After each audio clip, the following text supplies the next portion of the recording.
മാങ്ങയുടെ സീസണൊക്കെ ആയില്ലേ, അപ്പം വിചാരിച്ചൊരു മാങ്ങ ചമ്മന്തി ഉണ്ടാക്കാമെന്ന്. അങ്ങനെ വളരെ വേഗത്തിൽ ഞാനൊരു മാങ്ങ ചമ്മന്തിയാണ് ഇന്നിവിടെ തയ്യാറാക്കുന്നത്. ഇതിനായിട്ട് ചീനച്ചട്ടി അടുപ്പിൽ വെച്ചിട്ടുണ്ട്. ഇതിലേക്ക് ഇനി വറ്റൽമുളകൊന്ന് വറുത്തെടുക്കണം. വറ്റൽമുളക് ചുട്ടെടുക്കുന്നതാണ് ടേസ്റ്റ്. പക്ഷേ അതിനുള്ള സൗകര്യം ഇല്ലാത്തതുകൊണ്ട് ഞാൻ ഈ എണ്ണയിലിട്ട് ഒന്ന് ചെറുതായിട്ടൊന്ന് വറുത്തെടുക്കുകയാണ്. വെളിച്ചെണ്ണ ഒഴിച്ചു കൊടുത്ത് അതിലിട്ട് ചെറുതായിട്ടൊന്ന് വറുത്തെടുക്കണം.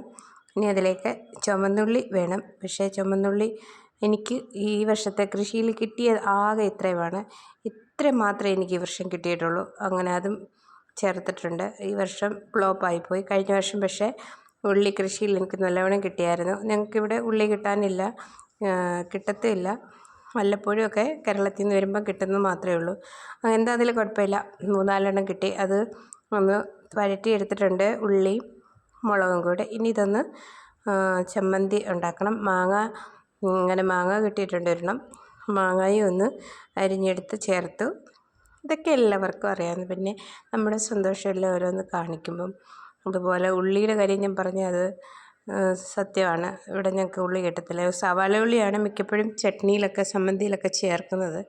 പക്ഷേ ഇന്ന് കിട്ടിയപ്പോൾ ഒരു സന്തോഷം.